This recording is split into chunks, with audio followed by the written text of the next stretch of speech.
साथियों नमस्कार, मैं रागिनी पुलपार अपने channel vastu tips with Ragini में आपका अभिनंदन करती हूँ।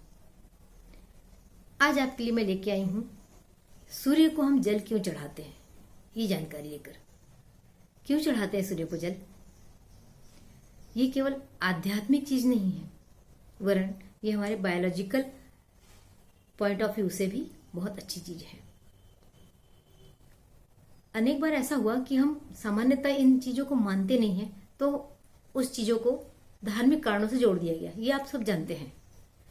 और धार्मिक कृत्य होने के कारण फिर हम इसको मजबूरी समझे या आस्था समझे या श्रद्धा भक्ति समझे और करने लग जाते हैं।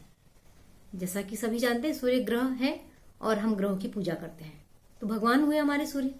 हम भगवान को जल चढ़ाते हैं। यदि हमें सही विधि मालूम हो जाए कि हम जल क्यों चढ़ाते हैं, तो हमारी कार्यशैली में और परिवर्तन आएगा और उसके हमें लाभ भी मिलने लगेंगे। तो आइए जानते हैं जल सही तरीका क्या होगा। पर उसके पहले मेरे चैनल को सब्सक्राइब कर दीजिए। पसंद आए वीडियो तो लाइक कीजिए, शेयर कीजिए और बेल आइकन को दबाकर अगली नोटिफिकेशन आपको मिलते रहेंगे।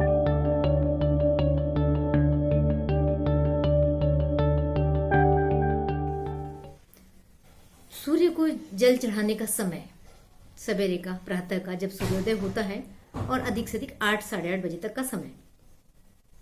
क्यों यही समय? क्योंकि इस समय सूर्य की जो रश्मियां होती हैं उसमें तेजी कम होती है और हम सूर्य की ओर आंख उठाकर देख सकते हैं। कहते हैं ना, आंख से आंख मिलाना।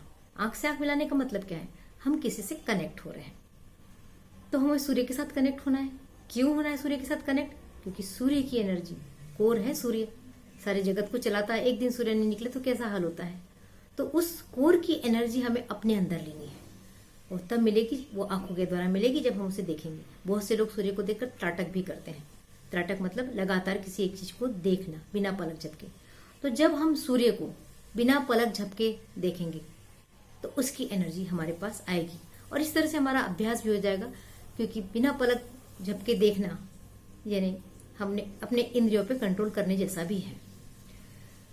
अब जल चढ़ाते समय हम सूर्य को देख रहे हैं और सूर्य की किरणें उस जल में से होकर हमारे पास आ रही है, तो हमें हमारे शरीर को प्रभाव डालती है। अब इसके यदि बायोलॉजिकल पॉइंट्स को देखें तो हम सब जानते हैं कि विटामिन डी हमारे बॉडी में नहीं बनता और सूर्य से ही विटामिन डी मिलता है। तो हमारे यहाँ परंपरा बना दी गई कि चलिए 5 मिनट आप सूर्य के सामने खड़े हो जाइए, और कोई कहे कि विटामिन डी लेने के नाम से खड़े हो, तो शायद हम खड़े नहीं होंगे।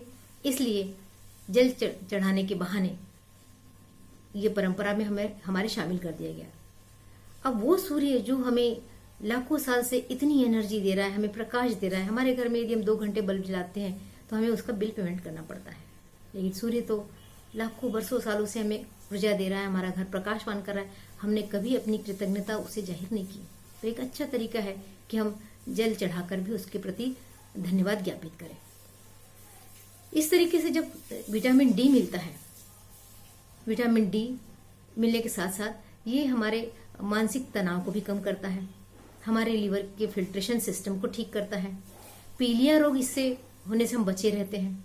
तो ऐसी बहुत सारी बीमारियां हैं जो सूर्य का प्रकाश यदि हम कुछ मिनट खड़े होते हैं तो हमें हमारी बॉडी इससे ठीक होती है, हमारे अंदर का सिस्टम पूरा ऊर्जावान होने लगता है। वैसे भी जब आप ज्योतिष के पास जाते हैं, कहते हैं आपका सूर्य कमजोर हो रहा है या कुछ और, तो कहते हैं कि जल चढ़ाओ। तो साथियों, किसी की बोलने का इंतजार क्यों करें?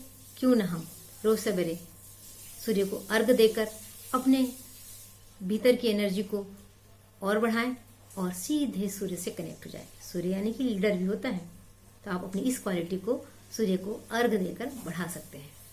तो साथियों, मुझे लग रहा है कि आपको ये जानकारी पसंद आई होगी, और फिर मिलती हूँ अगले वीडियो में नए विषय के साथ में। और तब तक आप खुश रहिए, मजे से रहिए और सूर्यदेव को जल जरूर चढ़ाइएगा। धन्यवाद और नमस्कार।